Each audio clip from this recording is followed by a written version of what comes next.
10 miles from the finish of the 1904 Olympic marathon, Thomas Hicks was beginning to collapse.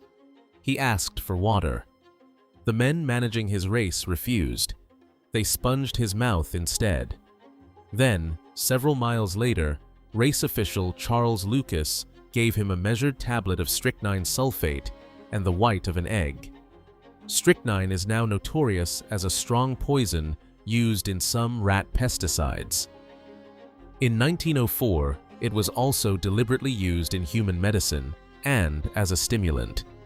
Hicks was not being fed rat bait, and he was not secretly breaking a modern anti-doping rule. His attendants were using an accepted treatment in full view, trying to keep his body moving toward the stadium. Before he arrived, another runner would cross the finish line looking remarkably fresh.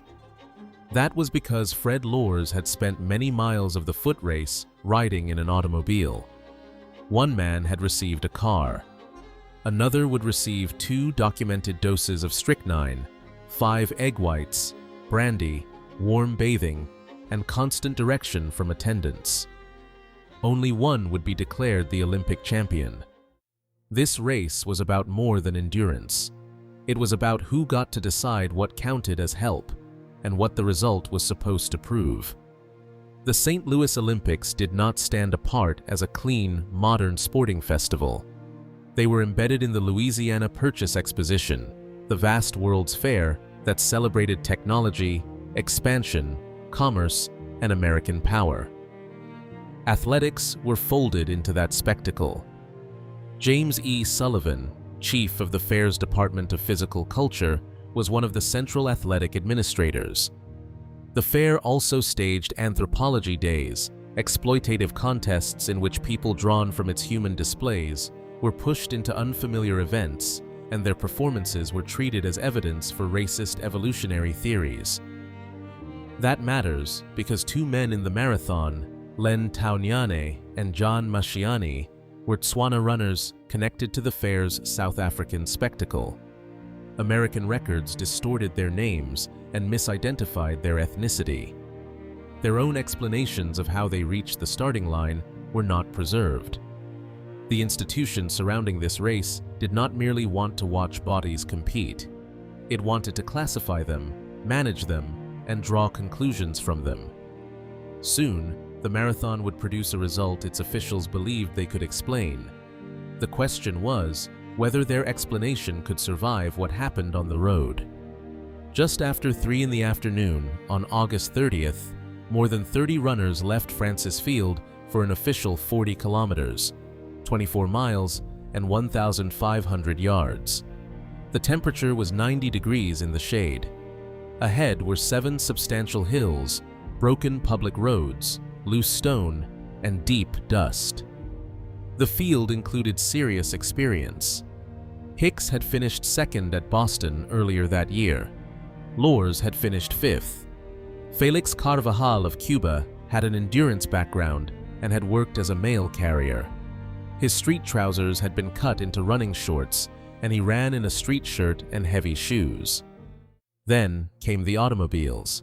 Cars carrying officials, doctors, trainers, journalists, and support crews moved along the same roads.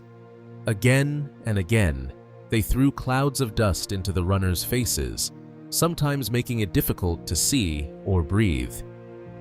The machinery assigned to supervise the race was helping manufacture its hazard. That changed the contest itself. The field was not facing a fixed course. Each passing car changed the air on it. The support system did not simply fail to neutralize the heat and dust. Its movement made one of the central hazards worse. Water was scarcely better. The contemporary report identifies one documented general water point after the stadium, a well 12 miles from the start. Carvajal found his own drink earlier at a water tower near mile 6. He also chatted with people along the route and, after being refused fruit from an automobile, took 2 peaches. In a race crowded with formal support teams, Carvajal kept improvising for himself and would finish 4th. His independence gave him freedom. The formal contenders were losing. Each choice still belonged to him. That contrast would sharpen as Hicks's attendants took over more and more of his race. The opening miles stripped away any illusion that this was harmless chaos. John Lordan began vomiting and withdrew soon after the field reached the road. Later, William Garcia was found 8 miles from the finish with a severe stomach hemorrhage and was taken for emergency treatment. Lucas blamed swallowed dust and believed another hour without help might have killed him, but no independent medical record confirms that diagnosis or counterfactual. No participant is documented as dying from the race. 14 would officially finish. But the danger was real, and the official convoy had contributed directly to the conditions the runners were breathing. By then, finishing was no longer just a measure of speed. It depended on whose body held up, whose roadside help arrived, and what that help demanded in return.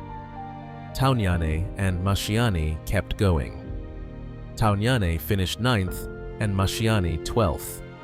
They were competing inside an institution that treated colonized people as objects of measurement.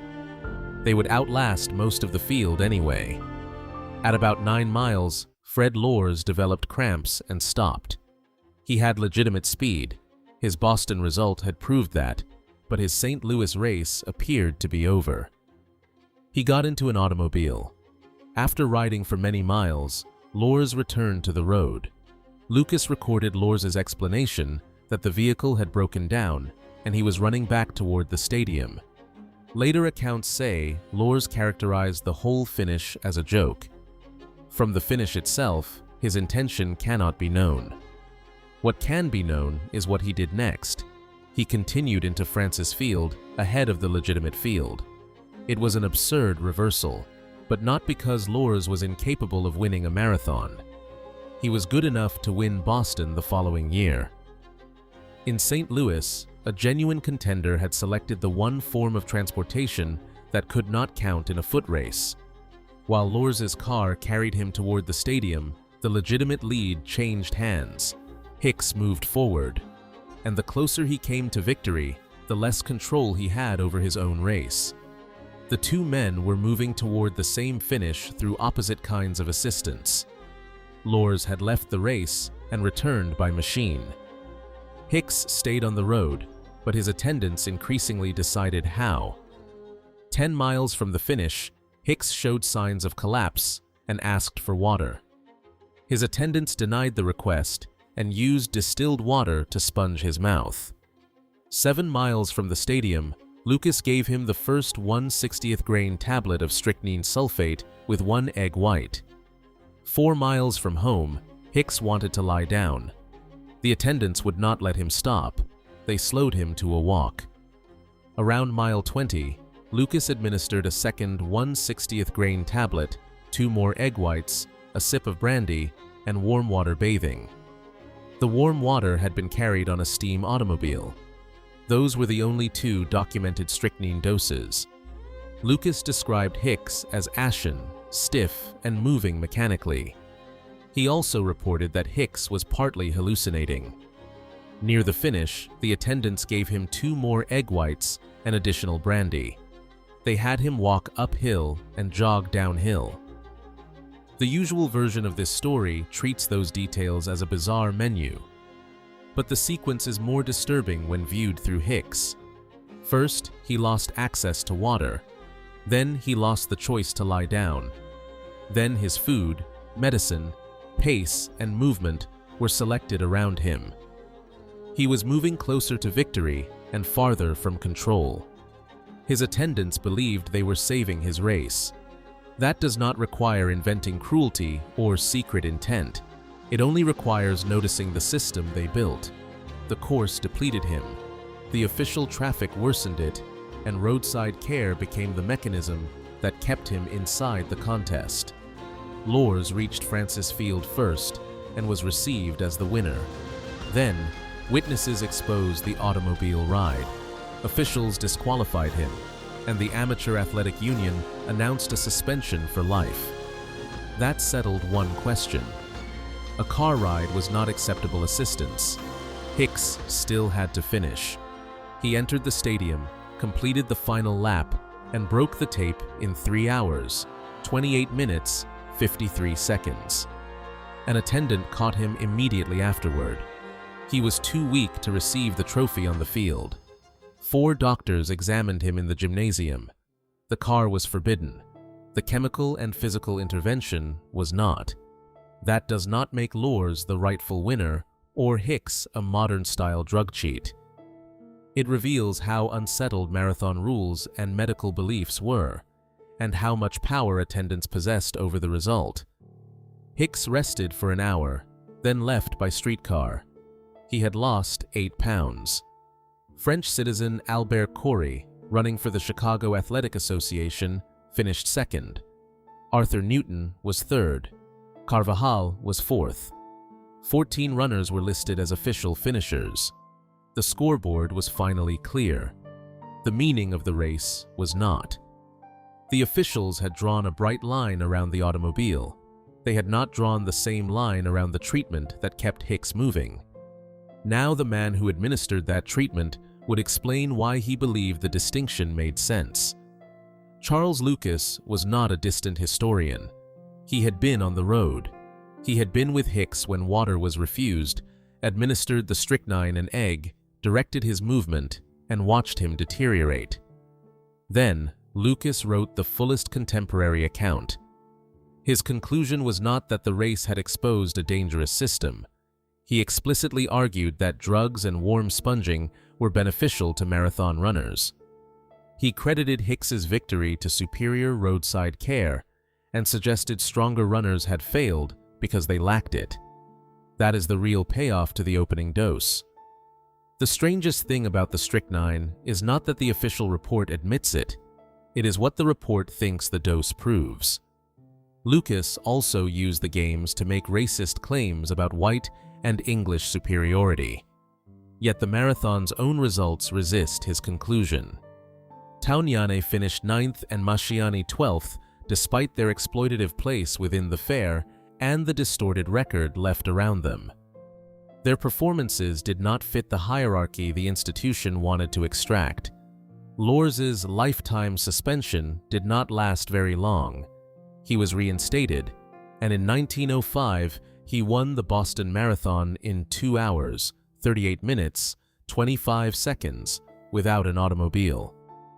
Hicks remained the Olympic champion. But his victory was never just the story of a man enduring a terrible course. The institution created or worsened the conditions, chose which forms of help counted, and then wrote the survivor's arrival as proof of good care. At the beginning, the mystery was why a thirsty runner received strychnine instead of water. At the end, the answer is larger than bad medicine.